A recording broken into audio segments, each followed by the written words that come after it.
At 3:17 in the morning, Sloane's phone rang. Her sister was in a coma, 7 months pregnant. The official story? She fell down the stairs. But when Sloane picked up that cracked phone from the hospital bag and typed in their mother's birthday to unlock it, she found something that stopped her cold. An unsent text to her own number, sent the night everything happened. Sloane, I need help. He is going to kill me. 6 years of silence, 6 years of distance. 6 years Sloane had stayed away, and her sister had been living inside a nightmare the whole time. The man everyone admired, the respected CEO, the perfect husband who cried at the hospital and held his wife's hand in front of the nurses. He had done this, and he was still smiling. But Sloane was a forensic investigator. She knew exactly how to tear a man's world apart, document by document, secret by secret, lie by lie, and she had one promise to keep. Here is what this story will remind you. Silence is not safety. The people who hurt us count on us staying quiet. But the moment someone decides to speak, everything changes. This story is for every person who has ever felt trapped and every survivor who feared no one would believe them. If that already gave you chills, stay right here because the justice coming for Grant Ashford is going to be absolutely devastating. Drop a comment telling me, have you ever fought for someone you love? And if stories like this move you, hit subscribe. We post every single week and we are just getting started. The phone rang at 3:17 a.m. Sloane Callahan knew. A part of her had always been waiting for this call. She had been dreaming of Meredith as a little girl, 8 years old, chasing fireflies in their grandma's garden on a warm summer night.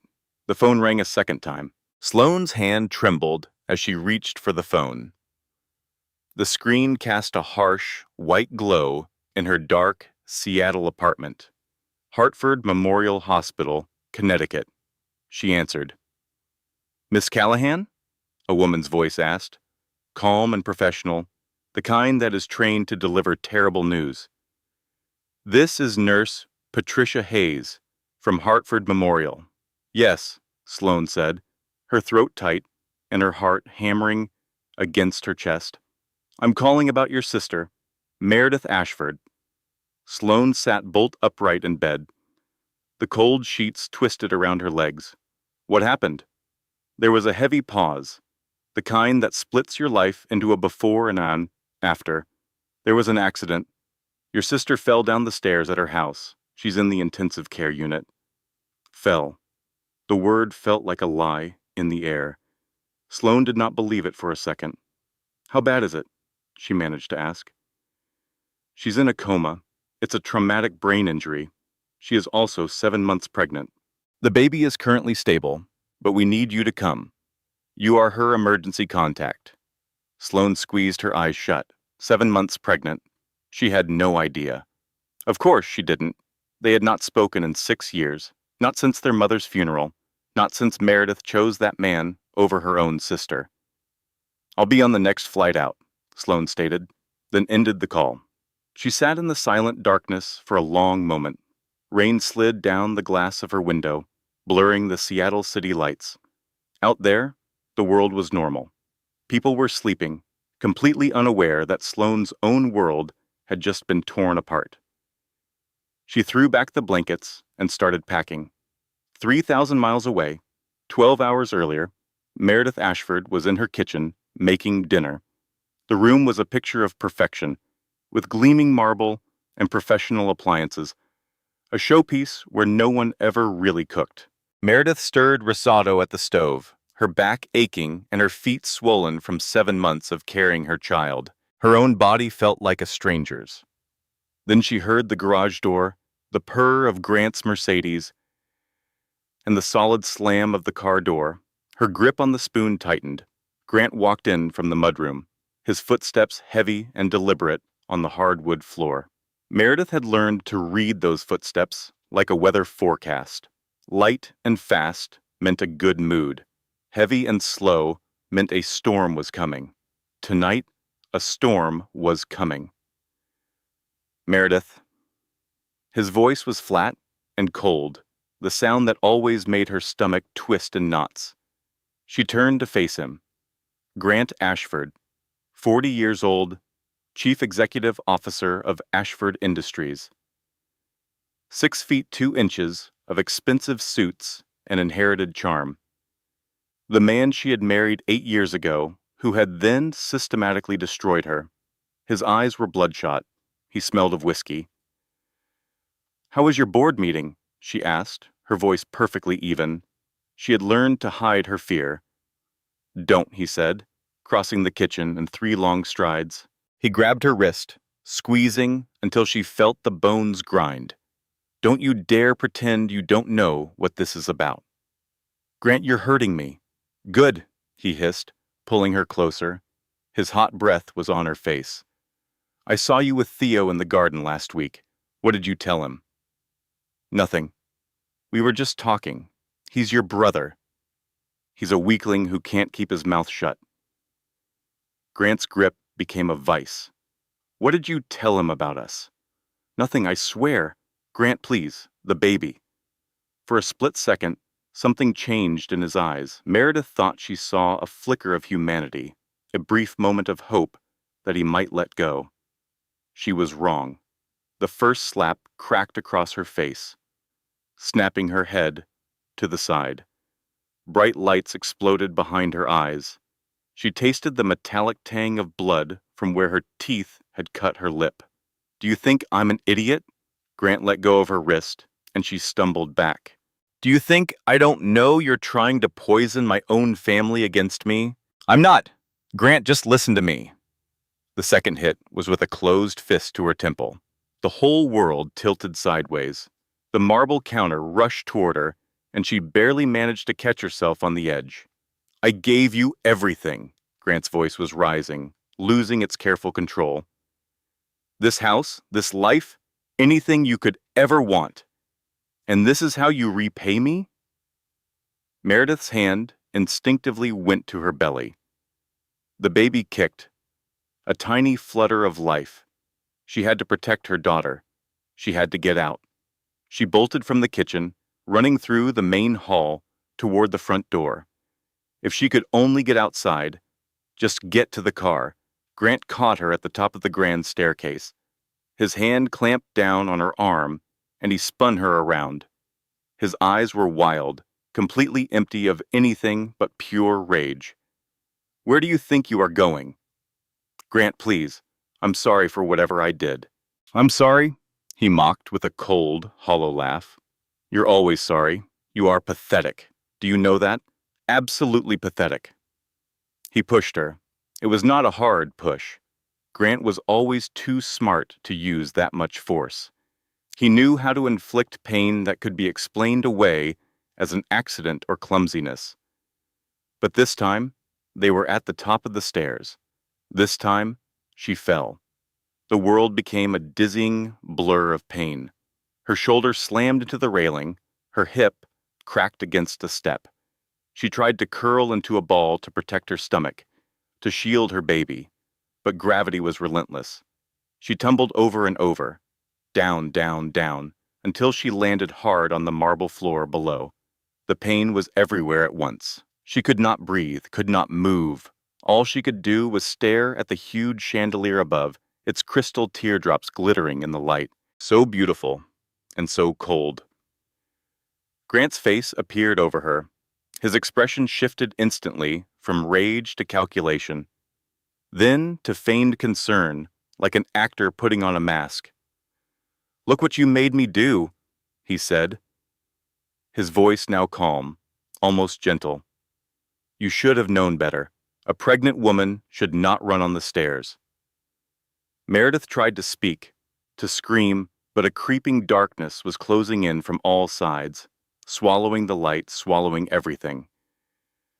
The very last thing she heard was Grant's smooth, controlled voice on the phone with 911. "My wife, She fell down the stairs. Please hurry. She's pregnant. Then only silence.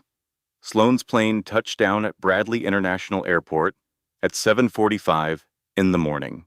She had not slept, had not even closed her eyes. She had used the 6-hour flight to go over every detail she knew about Grant Ashford. It was not much, just bits and pieces, and the cold feeling she got in her gut when Meredith first introduced them. Meredith met Grant at a charity event in Manhattan. She was 24, just out of grad school, and working for a nonprofit that helps survivors of domestic violence.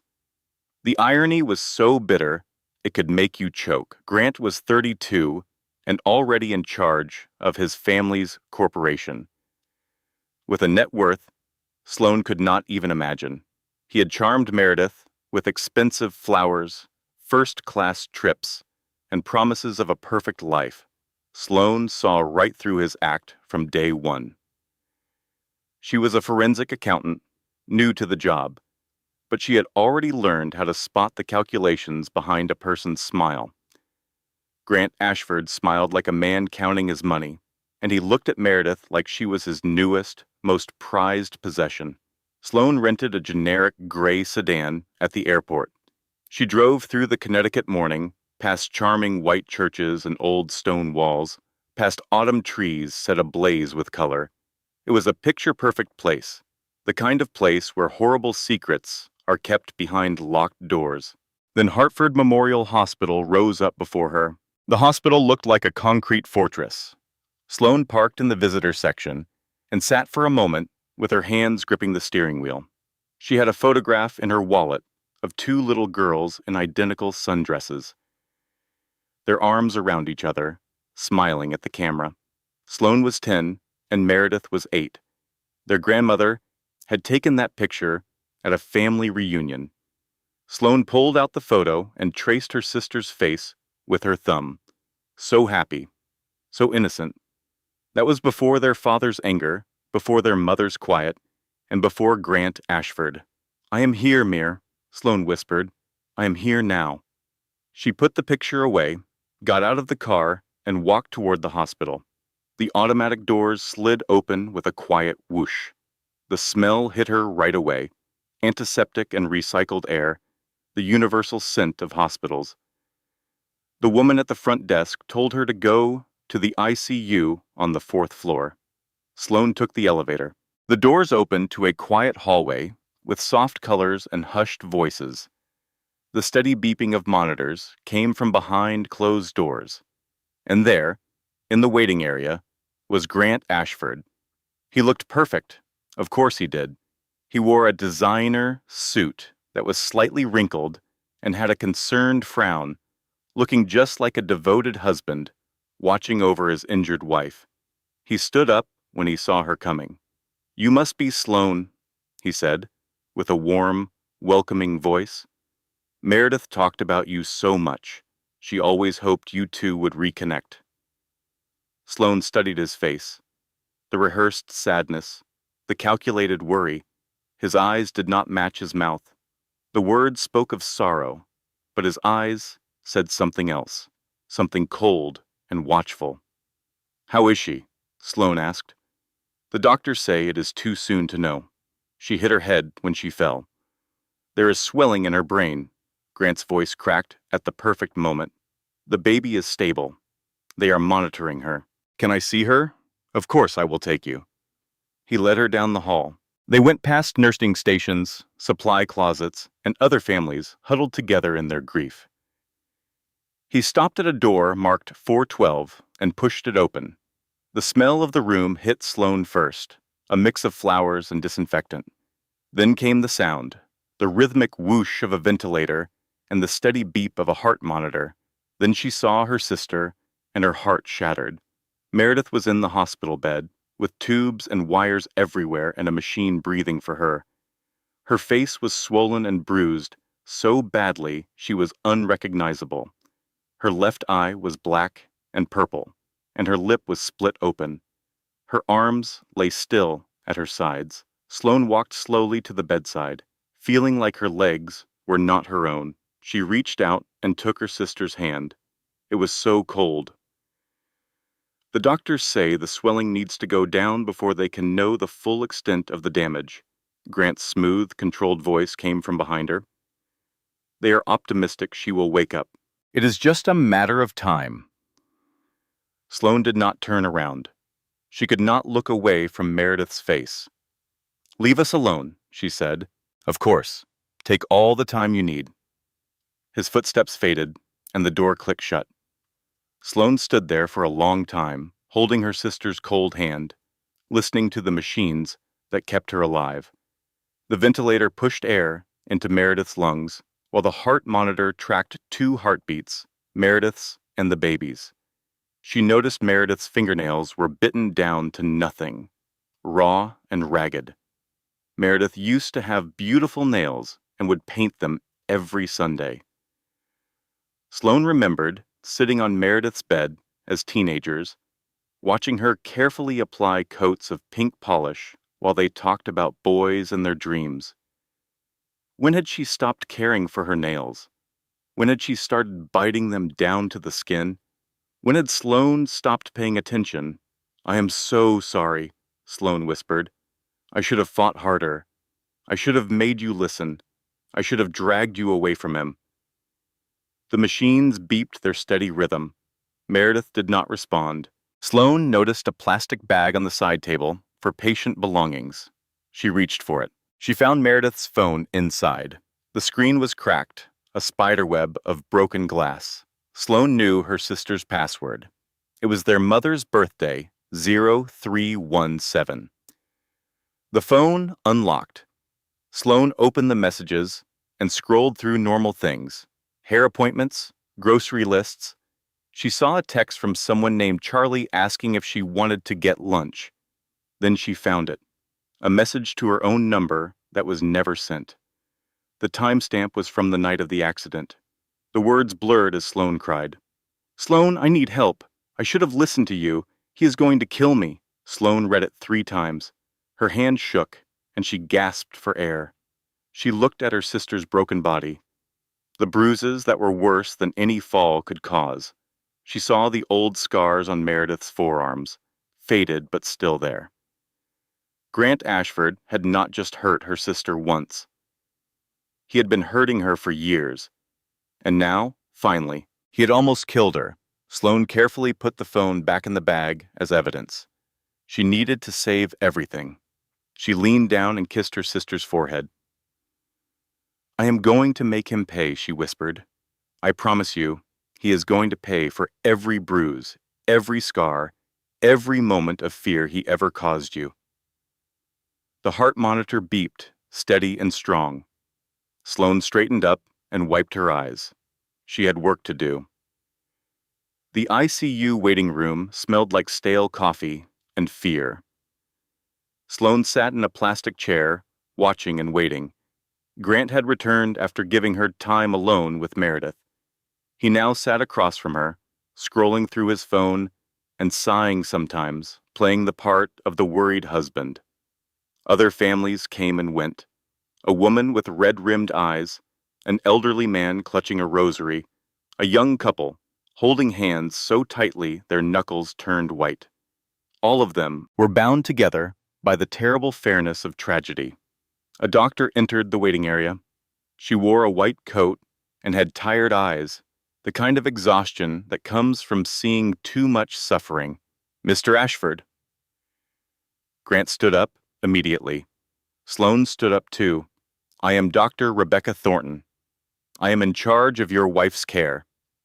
The doctor was in her mid-40s, with graying hair pulled back in a practical bun. Her handshake was firm, and her gaze was direct.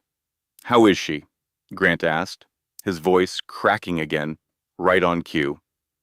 "The swelling in her brain is significant. We have put her in a medically induced coma to help with the healing.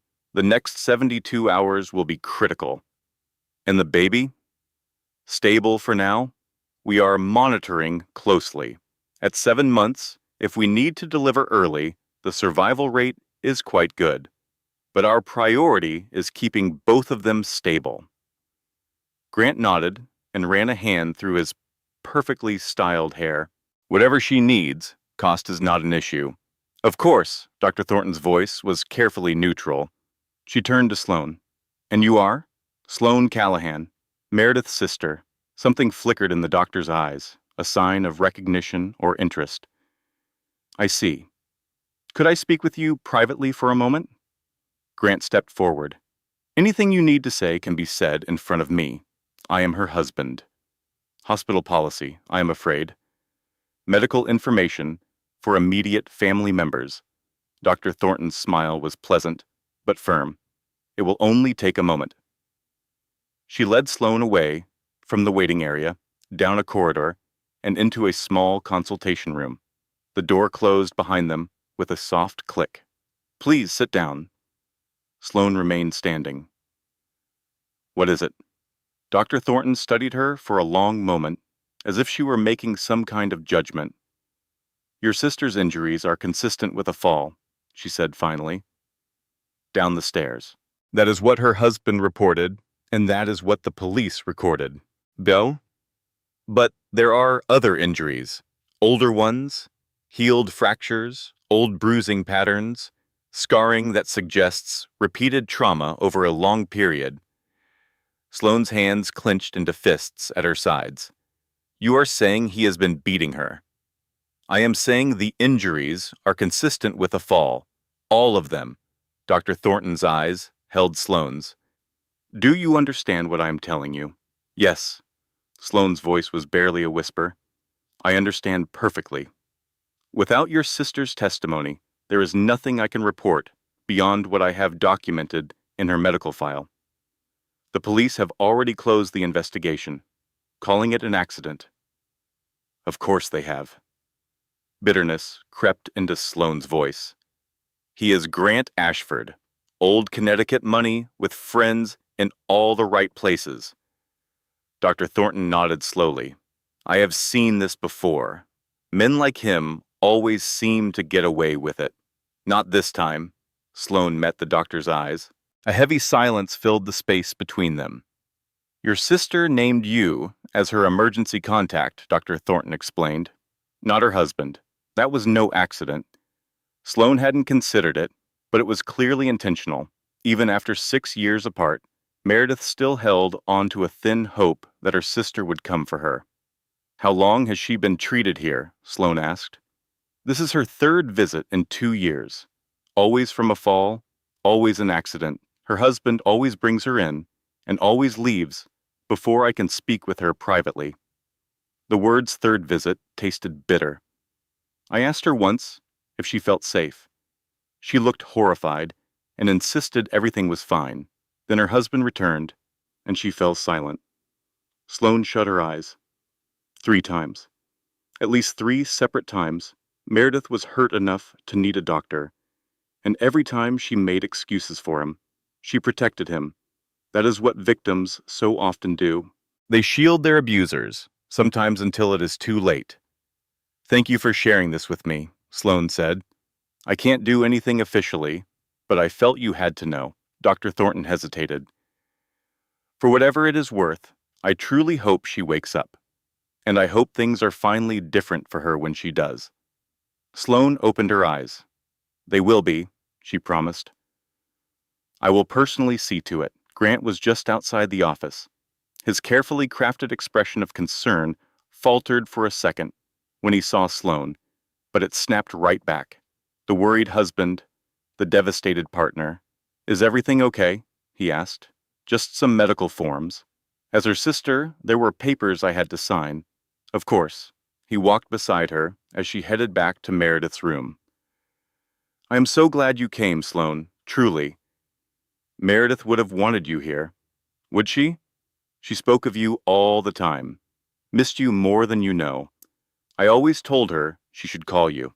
But she insisted you were busy with your life in Seattle, with your company.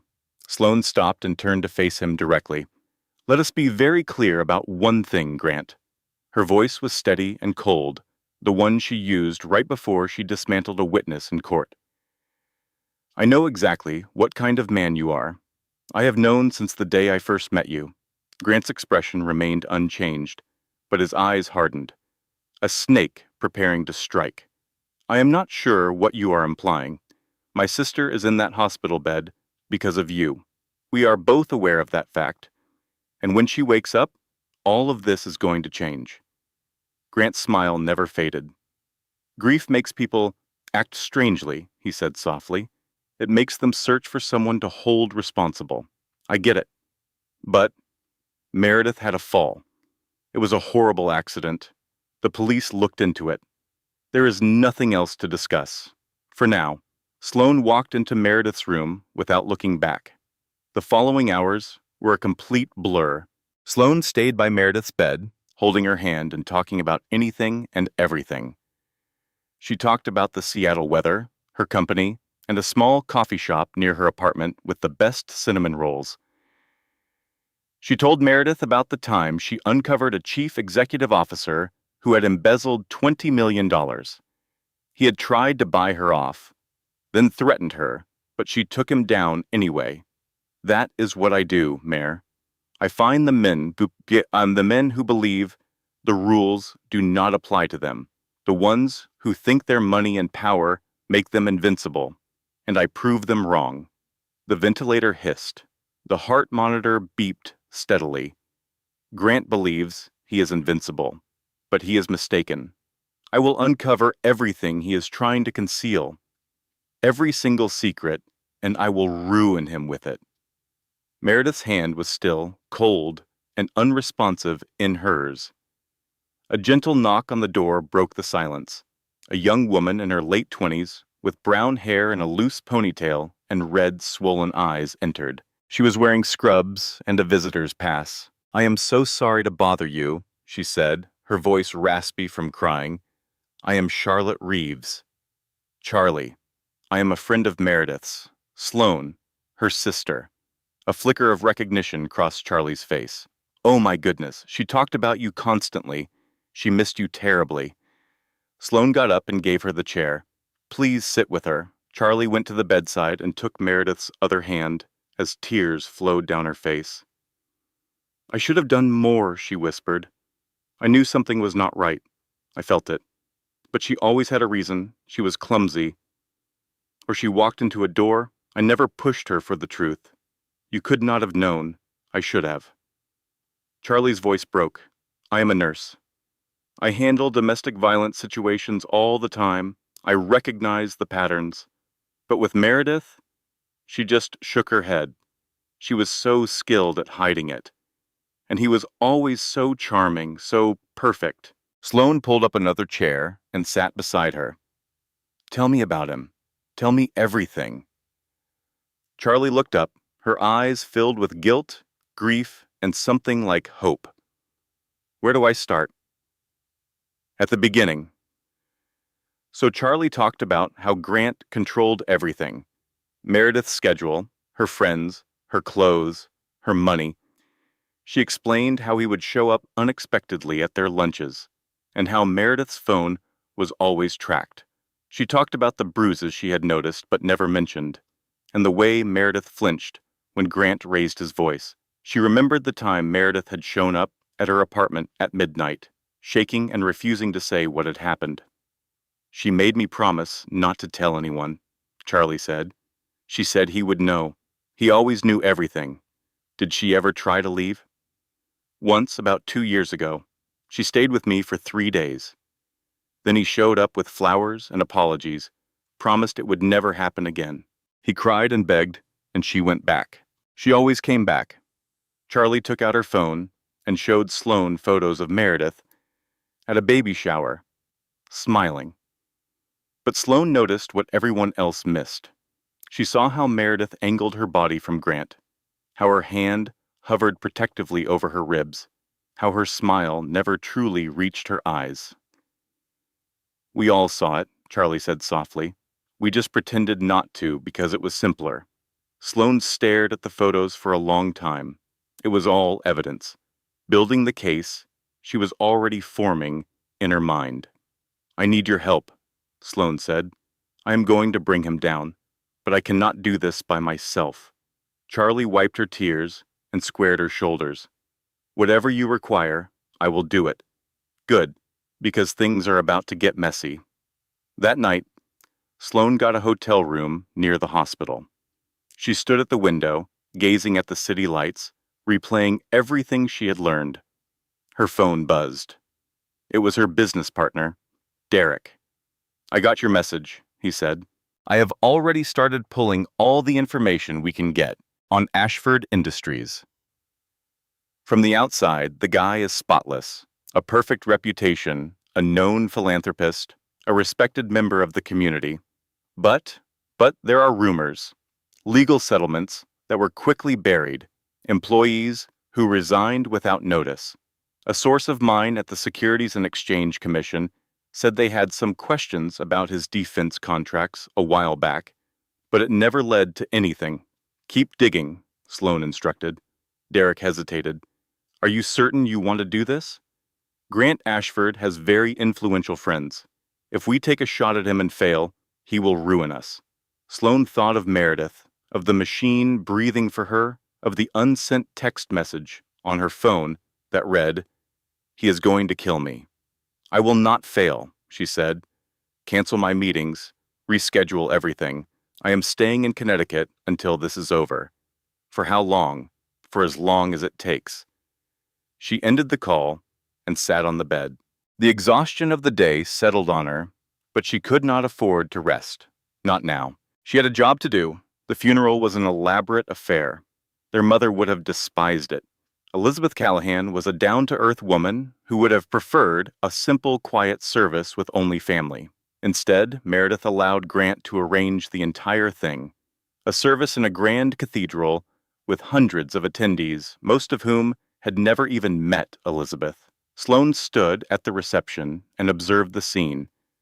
Wealthy people she did not know offered fake condolences while eating expensive food, using her mother's death as a chance to network. Meredith moved through the crowd on Grant's arm, acting out the part of the heartbroken daughter and the perfect wife. She had on a black Chanel dress and a string of pearls. Her hair and makeup were done by professionals. She looked like a complete stranger. Sloane met her sister's gaze from across the room. Meredith's smile faltered for a second, but then Grant leaned in and whispered to her, and the mask was back in place. Later, after the crowd had thinned, Sloane found Grant alone in the study, pouring a drink from a fancy decanter. Sloane watched as he turned on that perfect smile. "Can I offer you something? The bourbon is quite good. I know what you are." His smile never wavered, but his eyes turned flat and cold. "I am sorry? You think I can't see it? The way you control her, the way she flinches when you touch her, how she has vanished into the person you want her to be." Grant placed the decanter down with careful precision. "Your sister told me about your paranoia," he said, his voice calm, almost sympathetic. "She said you were always jealous of her, always trying to run her life. That is a lie. Is it? She said you never approved of any man she dated, that no one was ever good enough. She said you tried to ruin every relationship she ever had." Sloane's hands were shaking with fury. "I am not going to let you poison her against me." "I am not poisoning her against you. You are doing that all by yourself." Grant lifted his glass and took a slow sip. "Meredith loves you. She wants you to be part of her life.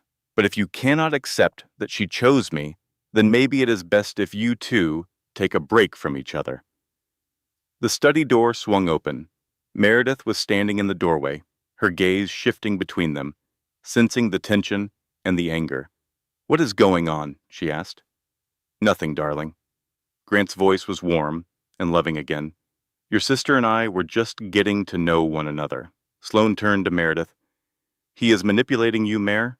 Can you not see it? This is not who you are. This whole perfect wife routine is not you." "Sloane, please." Meredith's voice was weary and full of strain. "Not today. Mom just died. I know, and I am trying to protect you." "From what? From my husband, who loves me and takes care of me?" Meredith's voice grew louder. You do not know anything about my life. You are never around. You are always at work, always too busy. That is not fair. Is it not? Meredith moved a step closer. Her eyes were shimmering with tears. When was the last time you visited? When did you last call? You send one text message on my birthday, and that is all. Now you appear at Mom's funeral to tell me my marriage is a fraud? Mert? No. Meredith held up a hand to stop her. I am done, Sloane. If you cannot accept Grant, if you cannot be happy for me, then perhaps it is better if we just give each other some space. The words landed like a physical blow. Sloane stared at her sister, seeing the wall go up behind her eyes, that carefully blank expression she had perfected over years of hiding her true feelings. Grant stood right behind Meredith, his hand on her shoulder, possessive and territorial. He looked over his sister's head and met Sloane's gaze with a smirk. I think you should leave, Meredith said. Sloane wanted to argue, to grab her sister and shake her until she saw the truth. But she saw a woman who did not want to be rescued. She saw someone who had already picked her cage. Fine, Sloane said. But when you need me, I will be there. It does not matter what, and it does not matter how long it takes. She walked out of the study, out of the house, and out of her sister's world. She did not look back. Now, 6 years later, Sloane sat in that very same hotel room in Connecticut, remembering. She had replayed that argument 1,000 times, wondering what she might have done differently, what words could have made Meredith see. But she knew there was nothing. Meredith was already too far gone, too caught in Grant's web, convinced that his reality was the only truth. That is how abusers operate. They do not just damage their victims' bodies.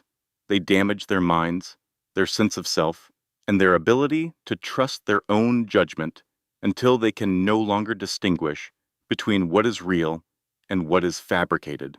Sloane had learned so much about domestic violence in the years that followed, reading books. She spoke to survivors, trying to understand. The more she learned, the more she saw how impossible it is to rescue someone who is not ready to be saved. But now Meredith was in a coma. She had reached out. She had tried to send that message, which meant something had changed, that the balance had shifted. Maybe nearly dying had finally broken through the illusion. Sloane picked up her phone and called Derek. I need everything you can find on Grant Ashford. Personal, professional, all of it. I have already started pulling his records. There is a lot to get through. There is also a woman named Paula Warren, a former employee at Ashford Industries. It looks like there was some kind of incident. Find her. Got it. Anything else? Sloane remembered the doctor's words. 3 visits in 2 years. Always falls, always accidents. Medical records. I need every hospital visit Meredith made in the last 8 years. Can you get those? Not through legal means. I do not care about legal. I care about getting evidence. There was a pause. Are you sure about this, Sloane? Once we cross certain lines, there is no going back. Sloane looked at the photograph on her nightstand of 2 small girls in matching summer dresses, from a time before the world taught them to be afraid. I am sure. The next morning, Sloane went to see Meredith again. No change, the doctor said. It could be days, weeks, or months. The brain is unpredictable. All we can do now is wait. Sloane sat by the bed and held her sister's hand. Do you remember when we were little? She said softly. When Dad would get home drunk and start yelling, you were so terrified you would hide under the bed with your stuffed rabbit, the one with the missing eye. The heart monitor beeped in a steady rhythm. I used to sit right outside your door, remember? I told you I was standing guard, that nothing bad would get past me. I was 10 years old, and I thought I could shield you from everything. Sloane wiped her eyes. I could not protect you from him, though. I could not protect you from Dad, and I could not protect you from Grant. But I am going to fix that now. I am going to make sure he never hurts another person ever again." She gave Meredith's hand a squeeze. "Just hold on. Hold on for me and for your daughter. She needs you, and I need you too." The memory came rushing back. Two sisters, 8 and 6 years old, huddled inside a closet, while their father raged downstairs.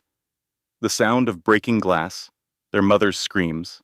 Sloane had wrapped her arms around Meredith, covered her ears, and whispered stories about magical kingdoms and brave princesses who saved themselves.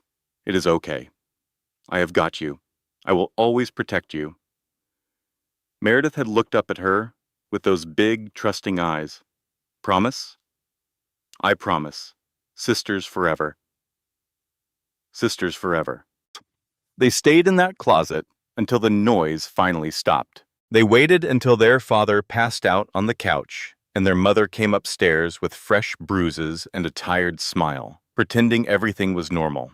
Sloane learned at a young age that love sometimes meant keeping quiet, that protection sometimes meant pretending, and that survival sometimes meant making yourself small. She had spent her adult life fighting against that lesson, building a career on exposing the truth, holding powerful people accountable, and refusing to be silent.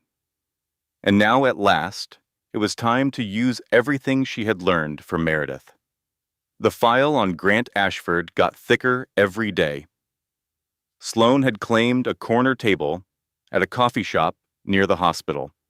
Papers were spread everywhere, her laptop was open, and her phone buzzed constantly with new information from Derek. The picture that was forming was all too familiar. Grant Ashford was a serial predator disguised in an Armani suit and old money. He had mastered the art of seeming perfect, with his charitable donations and community involvement. He held a board seat at 3 different nonprofits, including, horrifically, a women's shelter. But under the surface, the pattern was obvious. 3 of his former assistants had left the company with sudden, large severances. Their departures were called mutual agreements, and their non-disclosure agreements were unbreakable.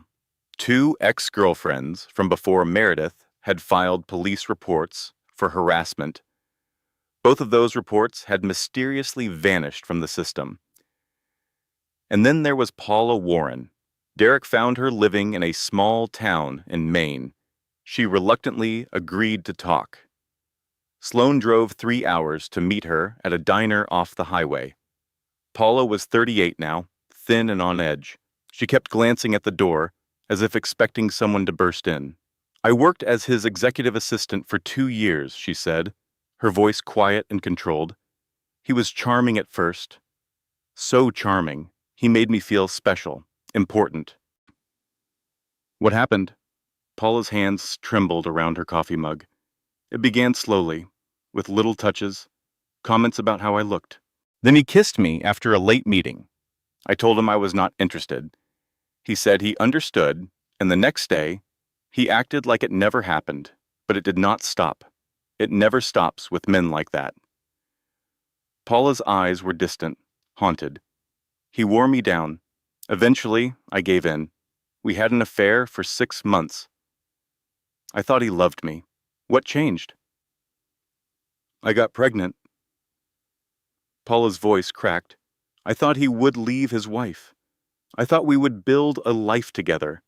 Instead, he paid for an abortion, and when I refused, I was fired the very next day." Sloane felt sick to her stomach.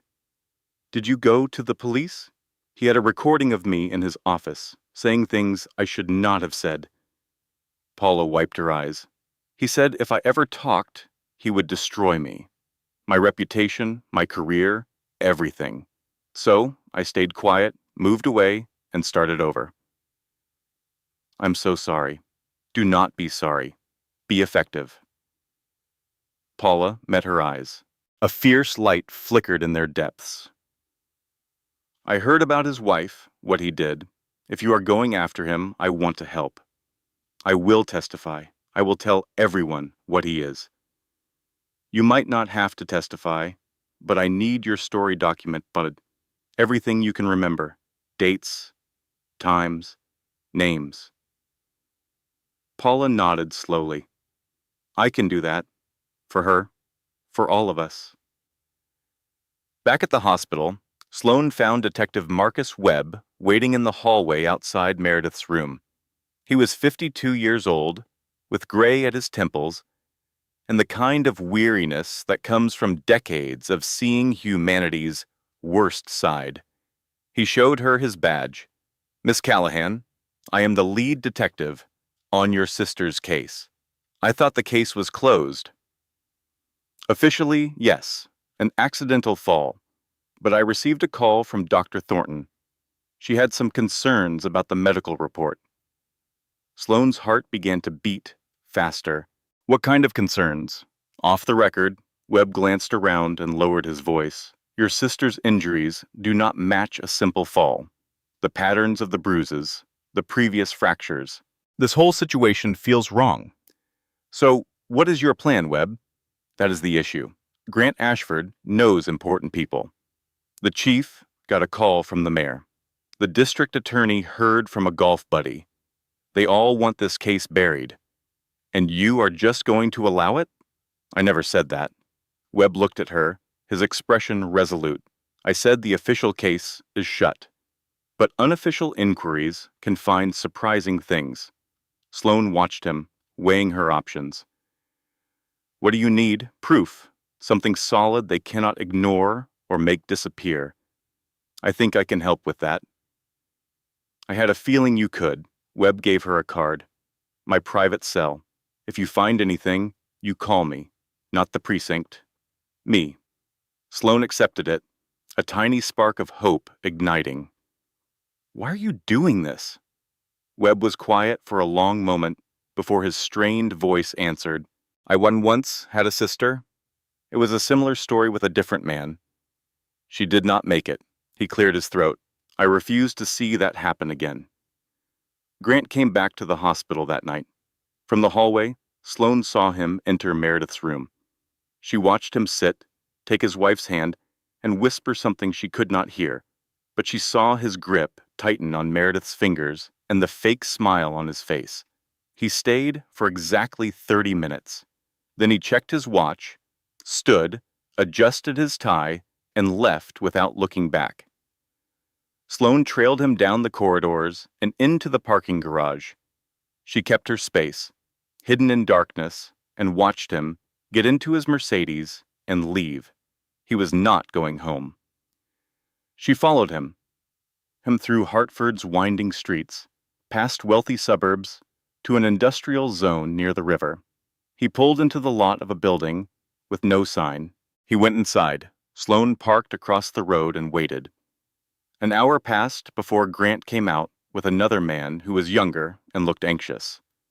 After a handshake, the younger man gave him a heavy envelope. Grant looked inside, counted the contents, and gave a satisfied nod.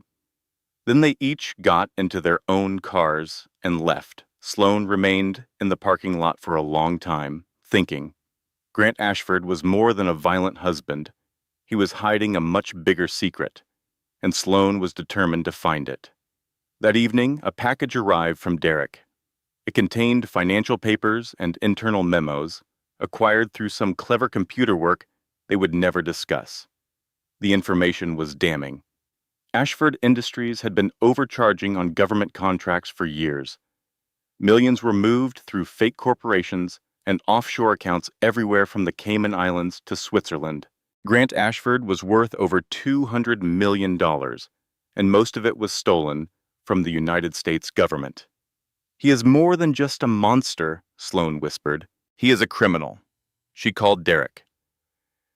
This information has to get to someone at the Securities and Exchange Commission, somebody who cannot be bribed. I might have a person, an old contact from my time at the agency. He owes me. Make the call. Sloane hung up and looked at the documents laid out in her hotel room. They were proof of years of deceit, cruelty, and destruction. Grant Ashford built his world with dishonesty and brutality, and Sloan planned to dismantle it piece by piece. The Ashford property covered 50 acres of perfect lawns, with stone fences and iron gates. Cameras watched every angle. The main house was a grand mansion, held by the family for 5 generations. It was as beautiful and cold as a magazine photo.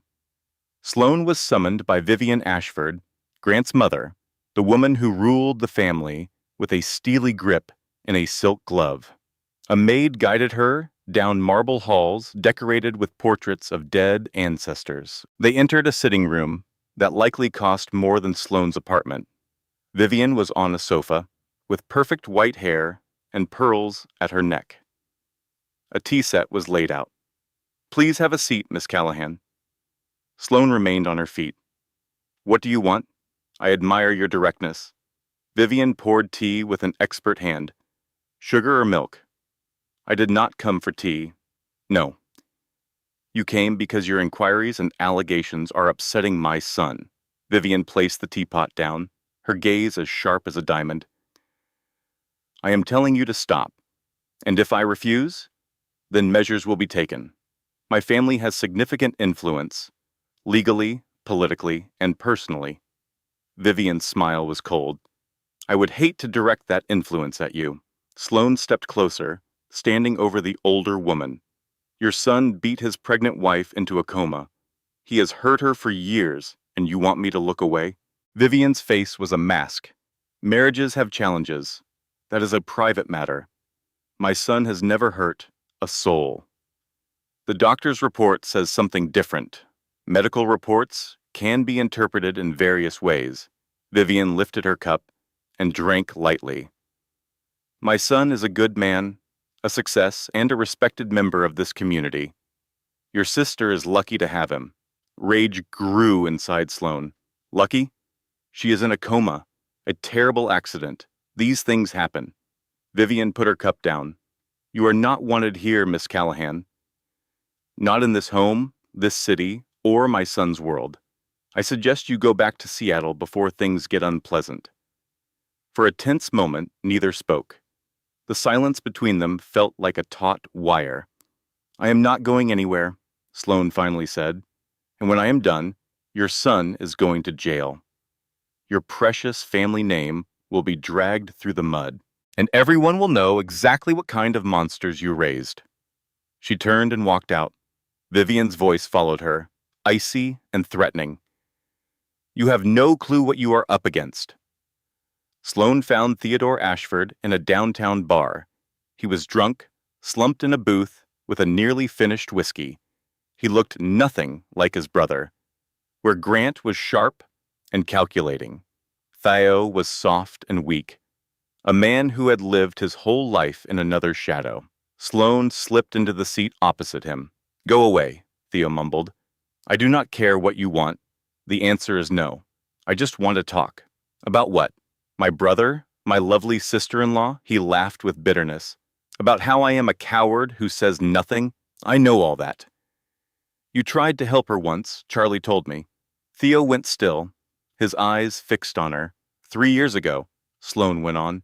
"You told Meredith to leave. You offered to help her escape, but Grant found out." Theo's voice became a quiet whisper. "He broke my arm. He told everyone I fell off a horse. I have not been on a horse in 15 years. I am so sorry. Do not be. I deserved it." Theo finished his glass. "I have watched my brother hurt people my whole life, women, employees, anyone who got in his way. I never did a thing. You were scared. I am still scared." He met her eyes, a desperate look in them. "He showed me pictures last week, photos of my kids at school. He did not say a word. He did not have to. I understood the message." Sloane felt a chill. Grant Ashford was not just an abuser. He was a sociopath who used threats against children to control people. "I need your help," she said. "I can't. I told you. He will hurt my family. He will keep hurting people until he is stopped. Your sister-in-law is in a coma because no one was brave enough to speak up." Theo winced. "That is not fair. None of this is fair. But it is true. He was quiet for a long time. The bar noise surrounded them with laughter and music, the normal sounds of ordinary life. "What do you want me to do?" he finally asked. "Tell me about the business." "The financial problems, the shell companies?" Theo's face turned white. "How do you know about that? I know a lot. But I need someone on the inside who can show me where to look." Another long silence. Theo's hands shook as he reached for his glass.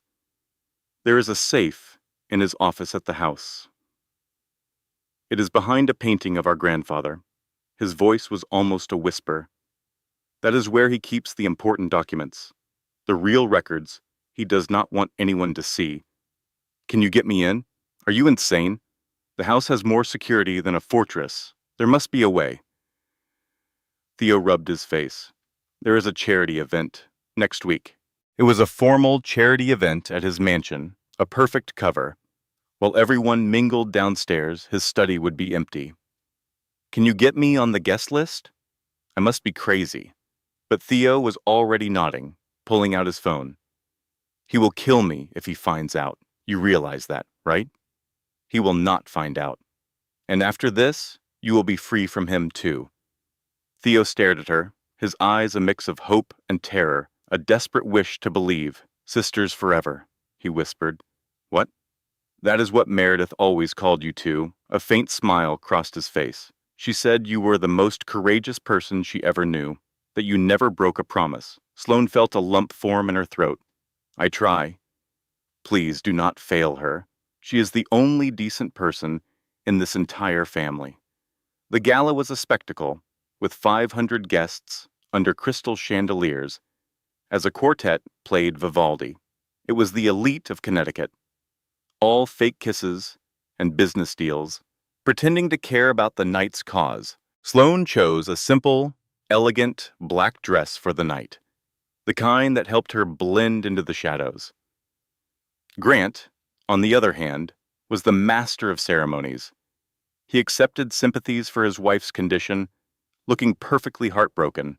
He played the role of the grieving husband while Meredith was in a hospital bed, fighting for her life. Sloane watched him, seeing the donors write checks, hearing their hushed words of pity. It made her stomach turn. He is using her, she realized. He is using his own wife's tragedy to make money. But she kept her focus and waited for the right time. As the crowd moved to hear the main speaker, Sloane slipped out. Theo had sketched a map for her. The study was on the second floor, the third door on the left. The large painting of a stern grandfather was the landmark. She moved without a sound, her years of corporate and espionage making her a ghost. The safe was right where Theo promised, an old model with a simple combination dial. No electronics. Sloane smirked. She had been cracking safes since she was 12 years old. Less than 5 minutes later, she was staring at its contents. There were documents, bank account numbers, photos, and a small flash drive. She photographed every paper before grabbing the flash drive. She then closed the safe, put the painting back, and was almost to the door when it swung open. Grant stood there. His gaze swept over her, then the desk, then the painting, searching for something out of place. His voice was calm, almost friendly. "The bathroom? I think I made a wrong turn."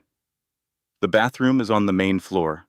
He walked into the room, closing the door softly behind him. "You are a terrible liar, Sloane.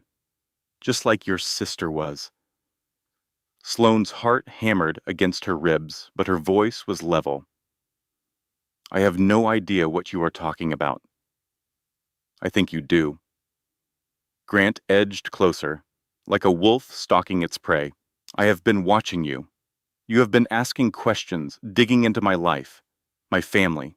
Well, your wife is in a coma. "I am just trying to figure out what happened to her. She fell. It was a horrible accident." His smile grew wider. "But you do not believe that, do you?" "No, I do not." Grant was right in front of her now. She could smell his expensive cologne and see the coldness in his eyes. "Let me make myself perfectly clear," he said quietly. "Whatever you think you know, you have no proof. Whatever evidence you think you have found, it will vanish.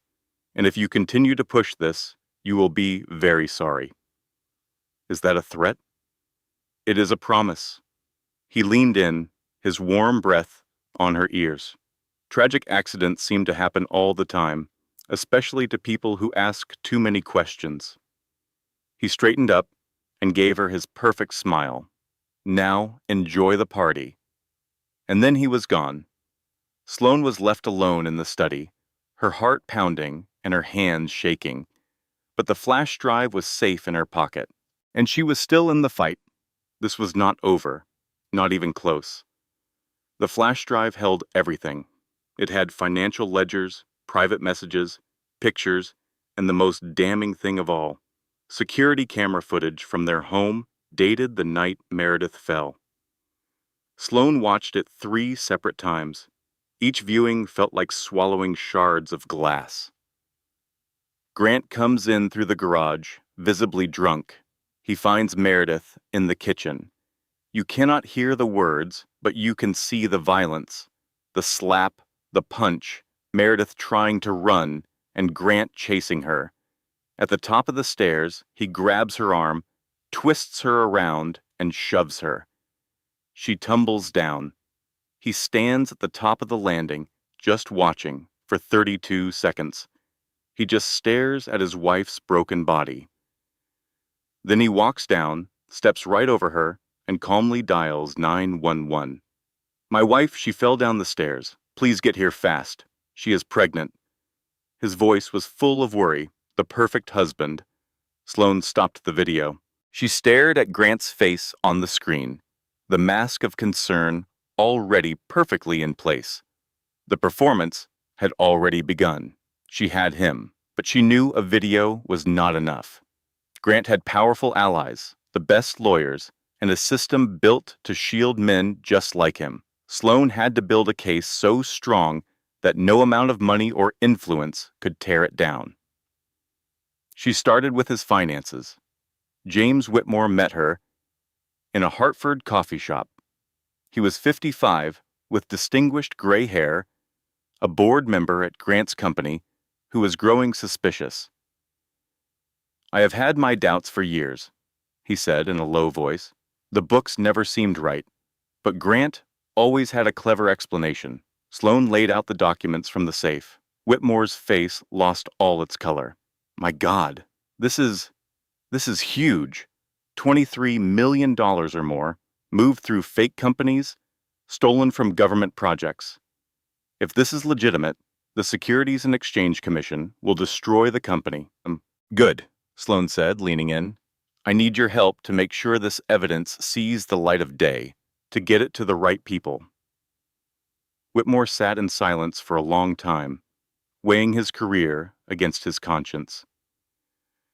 A friend of mine tried to help your sister once, he said at last. This was years ago, before she met Grant. He always told me she was a special person who deserved a much better life. She still does. Whitmore gave a slow nod. I will contact some people. I know a few trustworthy agents at the SEC, people who cannot be bought off. Thank you. Do not thank me yet. This is going to get much worse before it gets better. More women started to come forward, first Paula Warren, then 2 others. They were all former employees, all victims of Grant's abuse, and all had been silenced with threats and non-disclosure agreements. He convinced us we were the ones who were crazy, said Linda Marsh, who was 34. She was a former marketing director. He made us think we imagined it all, that we were just being dramatic. That is how abusers work, Sloane told her. They make you question your own mind. I have lived with the shame and fear for 5 years, Linda said, her voice cracking. I always felt like it was somehow my fault. It was not your fault. None of it was your fault. The 3 women decided to give their statements together. There was safety in numbers, and a new strength in their unity. He ruined our careers one by one, Paula said. Let's return the favor, all at once. Meanwhile, Detective Webb kept digging unofficially. The deeper I look, the more dirt I find. He told Sloane, over coffee, one evening, I found complaints that vanished, reports that were never filed, and witnesses who changed their testimony overnight. Someone has been cleaning up his messes for a long time, multiple people. He has connections in the department, the district attorney's office, even City Hall. Webb just shook his head. The man has built an empire. Every empire has a weakness, perhaps, but finding it will take time. And time is something we may not have. Sloane understood what he was saying. Meredith was still unconscious, still in a critical state, and the doctors were becoming concerned. If she did not regain consciousness soon, they would have to deliver the baby. Without Meredith's own words, charging Grant with assault would be nearly impossible. We have to work faster, Sloane urged. I am giving it everything I have. I know, She rubbed her temples, the exhaustion feeling like a physical weight. I feel like the clock is about to run out. Nina Castillo was Sloane's last hope. She was Grant's executive assistant, 35 years old, and had been with him for 7 years. She knew where all the secrets were buried, and she was terrified. He will murder me if he finds out, she whispered. They met in a secluded parking garage, far from any security cameras. He will not find out. Just get me information, anything I can use. Nina's hands trembled. You do not get it. He is aware of everything. He has spies all over. I can keep you safe. No one can keep me safe from him, but she still agreed to help. It started with small things, like meeting schedules and phone logs. Then it grew to bigger secrets, access codes, passwords, and the location of his private data servers. There is a second flash drive, Nina said one night. He keeps it in his office, not at home. It has video and audio of everything he has ever done to protect himself. Can you get it for me? Nina was quiet for a long time, her face pale under the dim garage lights. I can try. 3 days later, Nina Castillo was found dead in her apartment. The official cause was suicide. There were pills and a note saying she could no longer live with herself. Sloane knew it was a lie. She stood by Nina's grave as a cold rain fell, watching the other mourners leave. Her family would never know why she died. Her coworkers would never know the truth. And Grant was there. Of course he was. He was playing the role of the caring boss and grieving friend, even offering his condolences. He was even shedding fake tears. Their eyes met from across the cemetery. Grant smiled. Sloane felt something inside of her turn to ice, something cold and sharp and unbreakable. Nina had died trying to do the right thing. She was murdered for her courage, and Grant was standing there smiling as if he had already won. But he was wrong. Sloane turned and walked away from the grave, away from the rain, and away from Grant's empty smile. She had a job to finish. Then, everything began to crumble. The SEC investigation was suddenly stopped. An anonymous complaint about procedural errors had been filed. The evidence was now considered tainted.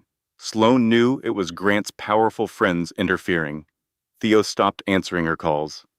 A week after the funeral, she got a text from a burner phone. It was a picture of his children walking to school. There was no message, but none was needed. James Whitmore was suddenly gone.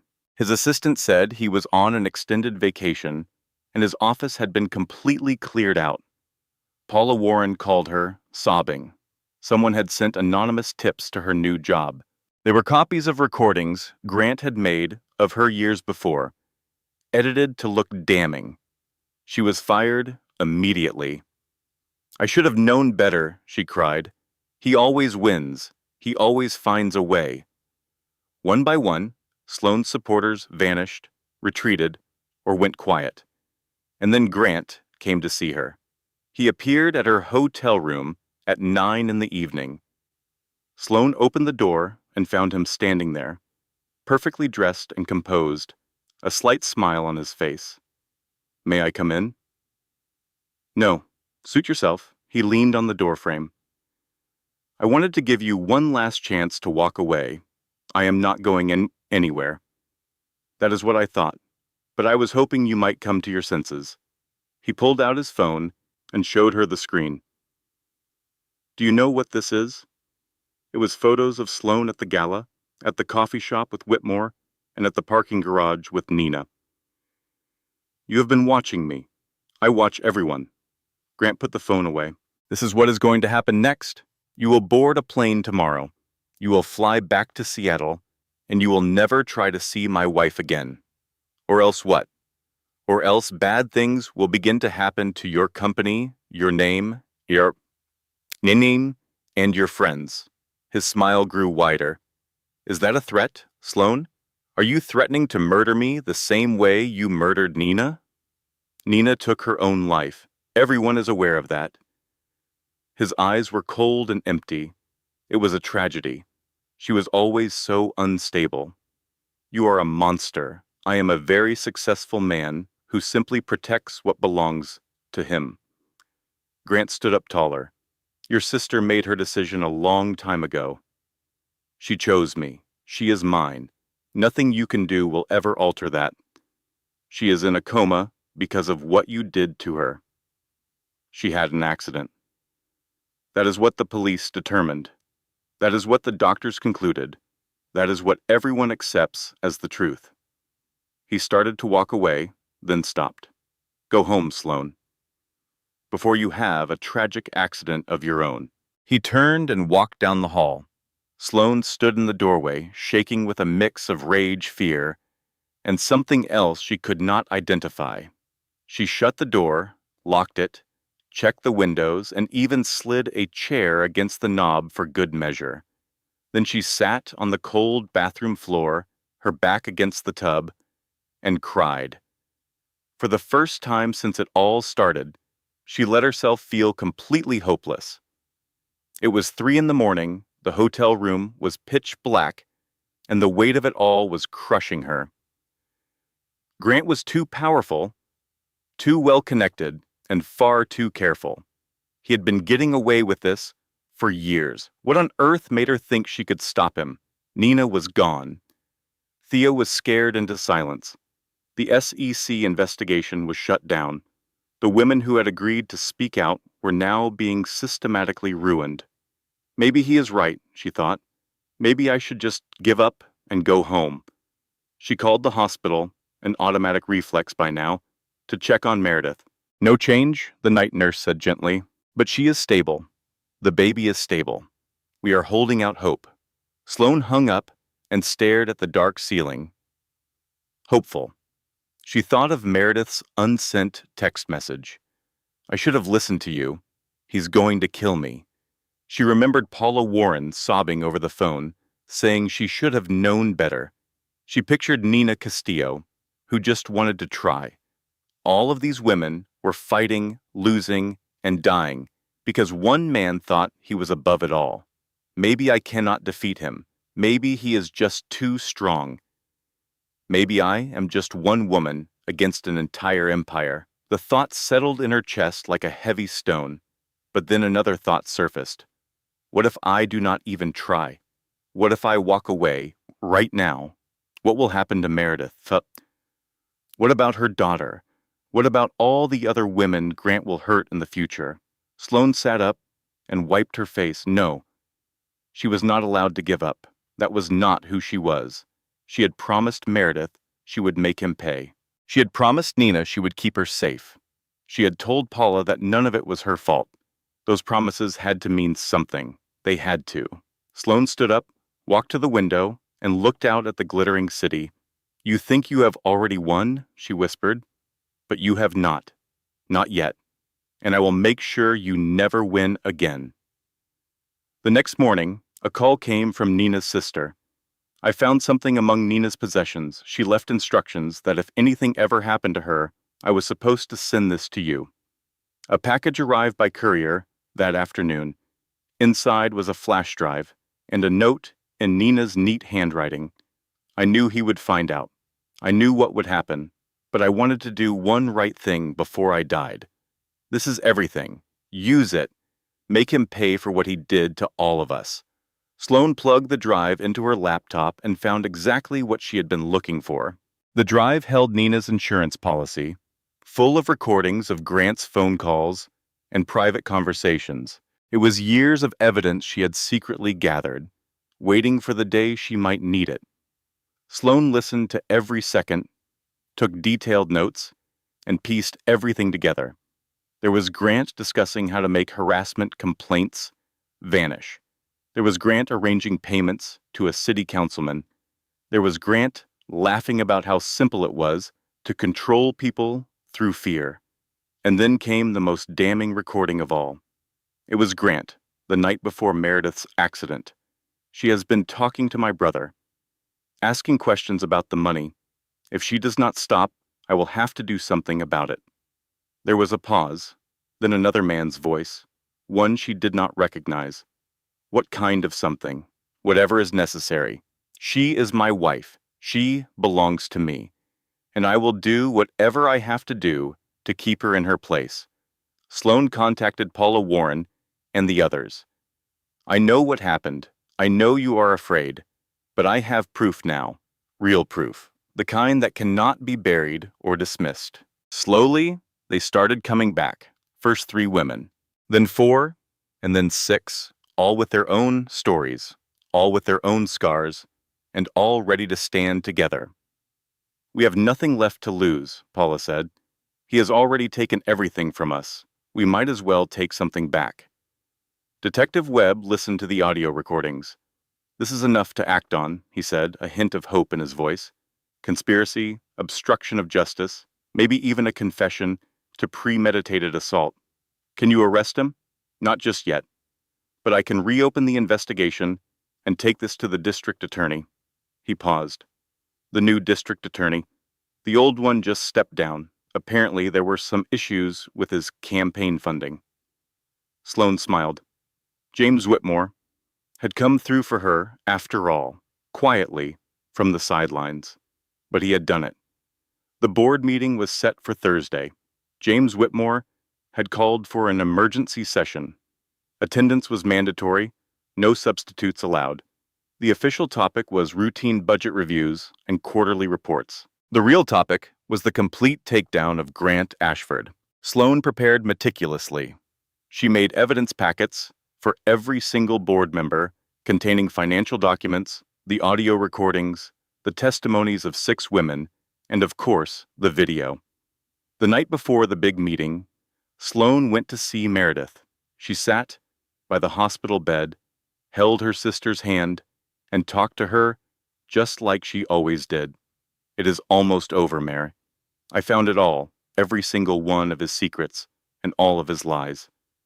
Tomorrow, the entire world will finally know who he really is. The heart monitor beeped in a steady rhythm. The ventilator whooshed softly. You were so brave for keeping that phone, for trying to send that message. Even when you were terrified, even when he had you convinced there was no hope. Sloane gently squeezed Meredith's fingers. You saved yourself, even though you could not send it. Just trying was enough. She felt something. A twitch, a tiny little movement against her palm. Sloane looked down at their hands. Meredith's fingers moved again, weakly curling around hers. Mare? She looked up at her sister's face. Meredith's eyes were open. Dr. Thornton rushed into the room. Within moments, there were tests and assessments, a flurry of urgent activity with nurses and monitors and careful checks. Sloane stood in the corner, watching and praying. She is showing signs of responsiveness, Dr. Thornton finally said. It is still early, and we have to be cautious, but this is a very good sign. Meredith could not speak yet, as the ventilator was still breathing for her, but her eyes were following movement. They focused on faces, and then they focused on Sloane. Hey, Mare. Sloane moved to the bedside and took her sister's hand again. I am here. I am right here with you. Meredith's lips moved, but no sound came out. But Sloane could read them perfectly. Sisters forever. The board meeting started at 9 in the morning. 12 members sat around a long mahogany table in the Ashford Industries headquarters. Grant was at the head of the table, confident and in complete control. He had no idea what was about to happen. Before we start with the regular agenda, James Whitmore announced, "There is a pressing matter that needs our immediate attention." The doors to the boardroom opened. Sloane walked in. Behind her were Detective Webb, 2 police officers, and the 6 women who had agreed to testify. Grant's expression changed for just a second, a tiny flicker of something behind his mask.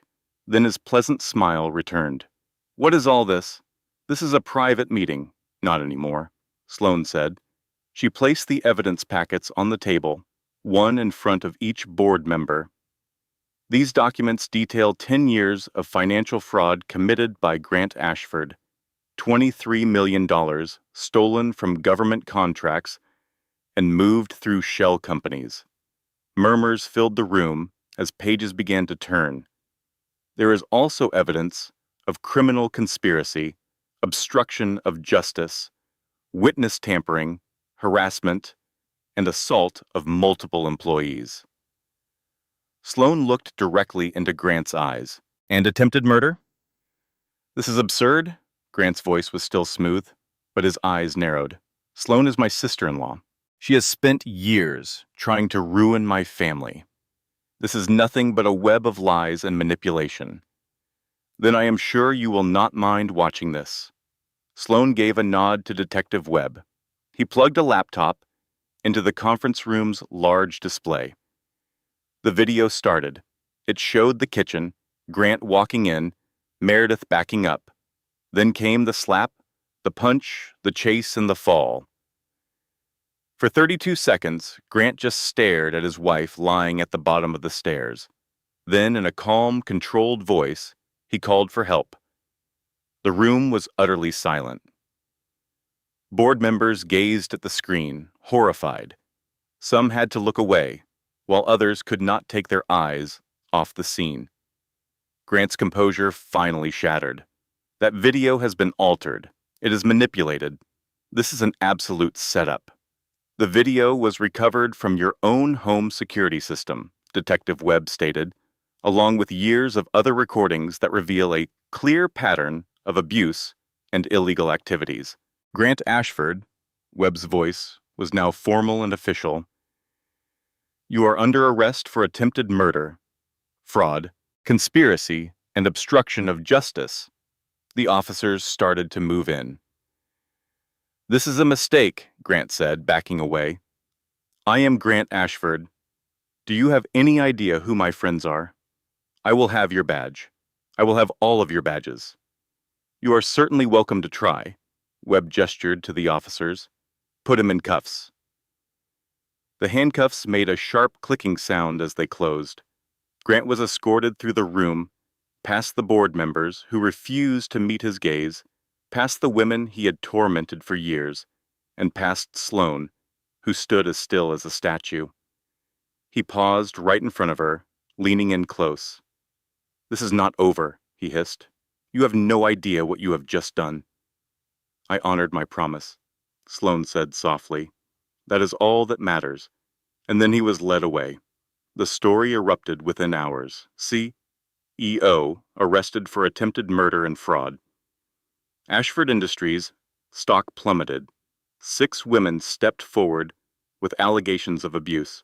The media descended in a frenzy, with cameras camped outside the courthouse and reporters hounding anyone connected to the case. The story was just too huge, too scandalous, too perfect.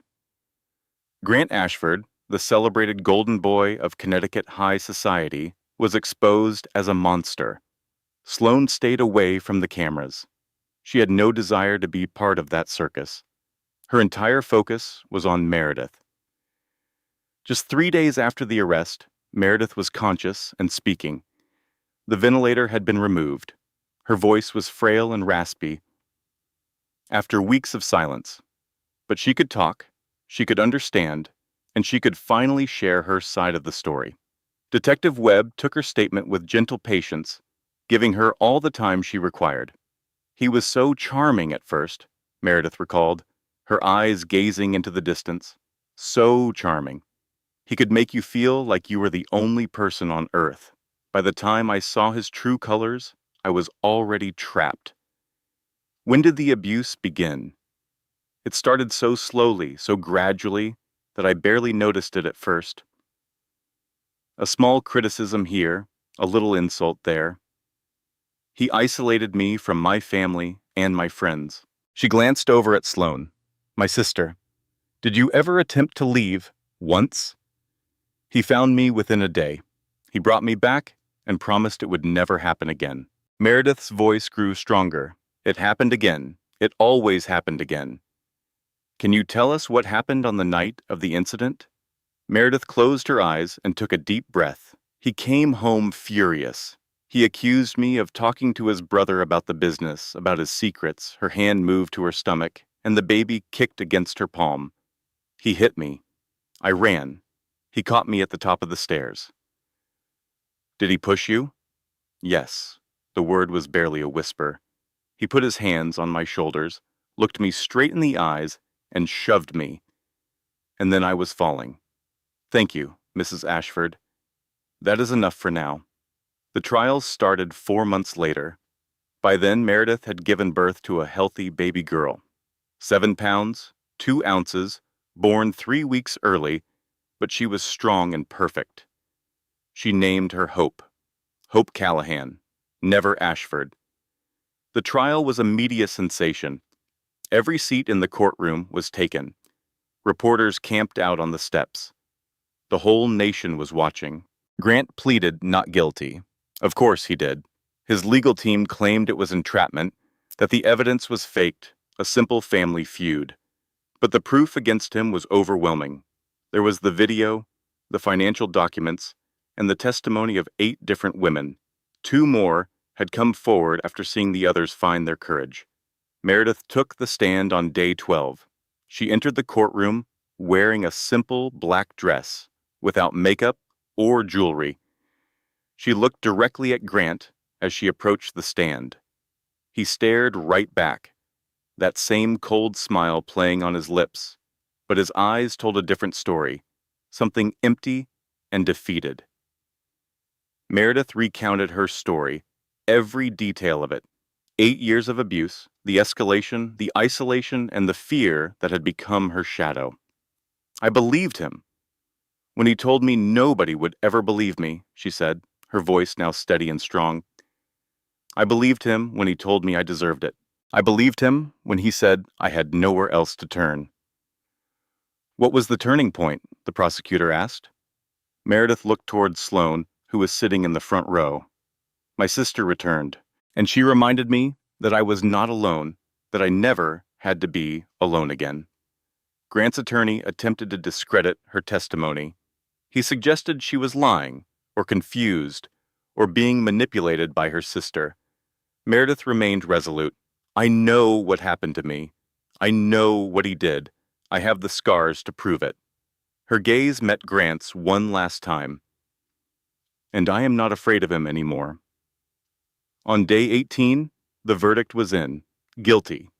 On every single count. Attempted murder in the first degree, 15 counts of fraud, conspiracy, obstruction of justice, and multiple counts of assault and harassment. The sentencing would be scheduled for a later date, but the charges carried a potential maximum of 40 years. Grant was escorted from the courtroom in handcuffs. There was no smile this time, no protective mask, just the vacant expression of a man witnessing his empire turn to dust. Sloane watched him leave, then she turned and wrapped her arms around her sister. It is over, she whispered. It is finally over. Meredith clung to her, trembling and crying. But for the first time in 8 years, the tears were of pure relief. 6 months later, Grant Ashford received his sentence. 40 years in federal prison without the possibility of parole. At the hearing, 7 of the women he had tormented delivered victim impact statements. One by one, they stood before him, looking him in the eye, as they detailed what he had stolen from them. Meredith spoke last. You told me I was nothing without you, that no one would ever believe me, that I should be grateful you even chose me. Her voice echoed with clarity in the silent courtroom. You were wrong about everything. I am not nothing. I am strong. I am brave. I survived you. And now I am going to live the rest of my life in freedom while you rot away in a cell. Grant remained silent, just staring down at the table in front of him. The judge delivered the sentence. 40 years, the maximum penalty. Justice had finally arrived. It was imperfect and incomplete, but it was justice all the same. Vivian Ashford vanished, moving to Europe shortly after the verdict was announced. Rumors said she was living in a villa in the south of France. Others claimed she had moved to Switzerland. Regardless, she never set foot in Connecticut again. The Ashford family estate was sold, and the proceeds were distributed to Grant's victims as part of a civil settlement. It was not nearly enough, but it was something. Theodore Ashford began seeing a therapist. He mailed Meredith a card after the trial concluded. It said, "I am so sorry I was not brave enough. I am trying to be now." Meredith read it over twice before putting it away in a drawer. Forgiveness would require time, but perhaps, one day, it would be possible. Meredith and Hope relocated to Seattle. Sloan helped them find a house with a large yard and 2 bedrooms, with plenty of room to grow. It was close enough to her own apartment for daily visits. Charlie joined them, finding a nursing position at a nearby hospital. The 3 women forged their own unique kind of family. "This is not what I pictured," Meredith said. One evening, they sat together on her porch, watching the sunset, while Hope slept in a carrier between them.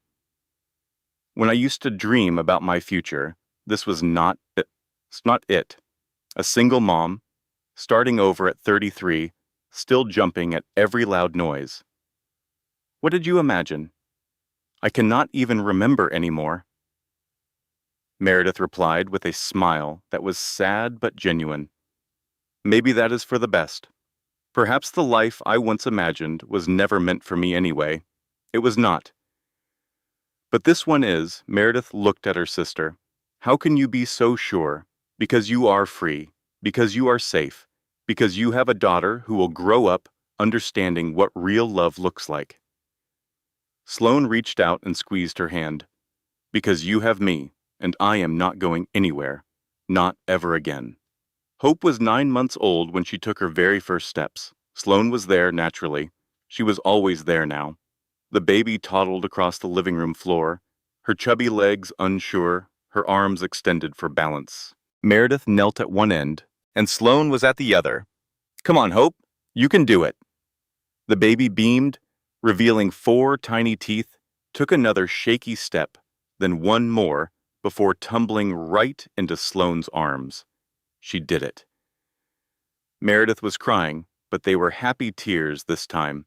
Her first steps. "She is going to be a handful," Sloan said, holding the wiggling baby, her heart full of love. "Good," Meredith said as she crossed the room and scooped Hope into her own arms. "I want her to be trouble. I want her to stand up for herself. I want her to never, ever stay silent when someone tries to hurt her. She will not be. Not with us raising her." On a Sunday afternoon, the 3 of them were on the porch. Hope was playing with blocks, building towers just to knock them down, giggling each time they tumbled. "I once believed strength meant not depending on anyone," Meredith said softly, "being fiercely independent, never asking for help. But that is not strength. That is just being alone." "Then what is strength?" Meredith was quiet for a long moment, watching her daughter at play. "It is about letting people in, trusting again, even when it is absolutely terrifying, even after you have been hurt so badly." She looked at Sloan. "It is choosing connection over self-protection, believing that love is worth taking a risk for." Sloan reflected on all they had endured, the years they were apart, the abuse, the coma, the long fight, Do you regret it? She asked. Those 6 years we missed? Every single day, Meredith's voice wavered. But I cannot change what has happened. I can only focus on building a better future. For Hope, for me. She smiled. For us. Sisters forever. Sisters forever. That night, Sloane had a dream about their childhood. 2 little girls were hiding in a closet, the older one covering the younger one's ears, whispering tales of brave princesses who saved themselves. But in this dream, the story had a new ending. The princess did not wait to be rescued. She saved herself, with the help of her sister and with a courage she never knew she possessed. Their love was stronger than fear, and their life wasn't a fairy tale, but it was real. They were together, imperfect and whole, sisters forever. Sloane woke up with sunlight pouring into her room.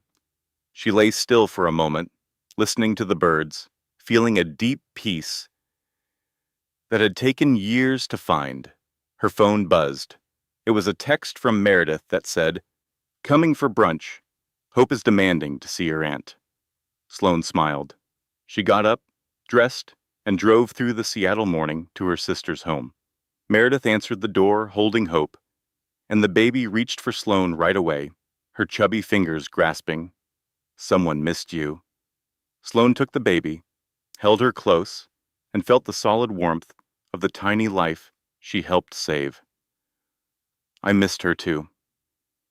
Inside, Meredith had cooked pancakes. The kitchen smelled like butter and maple syrup. Light streamed in, just like it did in their childhood bedroom a lifetime ago. "I was thinking," Meredith said as she set plates on the table, "we should start a tradition. Sunday brunch, every single week, no matter what." "I like that." So Hope will grow up really knowing her aunt, not just from holidays and birthdays, but in real life. Sloane looked at her sister, at the woman she had become, who was stronger than she ever imagined and braver than she ever knew. "I'm proud of you," she said. "I don't think I've ever told you that, but I am so proud of who you are." Meredith's eyes started to water. "I couldn't have done any of this without you." "You could have. You were already doing it. That message you tried to send, that was you saving yourself. I just helped you finish what you started." They stood there for a moment, 2 sisters with a baby between them, the past behind them, and the future stretching out ahead. "I love you, Sloane." "I love you too, Mare." Hope grabbed a handful of each of their hair.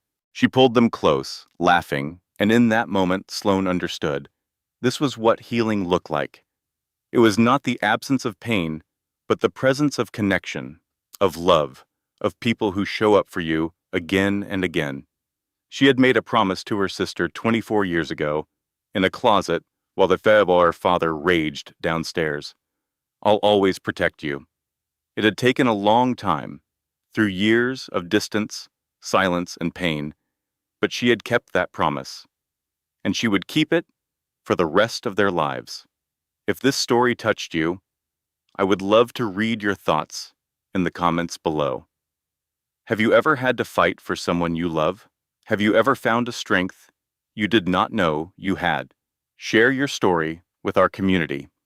Your words might be exactly what someone else needs to hear today. And if you want more stories like this, about courage, justice, and the power of standing up for what is right, then please keep watching. This content was carefully researched, developed, and manually edited by our team to deliver meaningful stories with valuable life lessons. Every narrative is crafted to entertain, inspire, and empower our audience. We believe that great stories can change lives, and we are committed to bringing you content that matters. Thank you for being part of our community.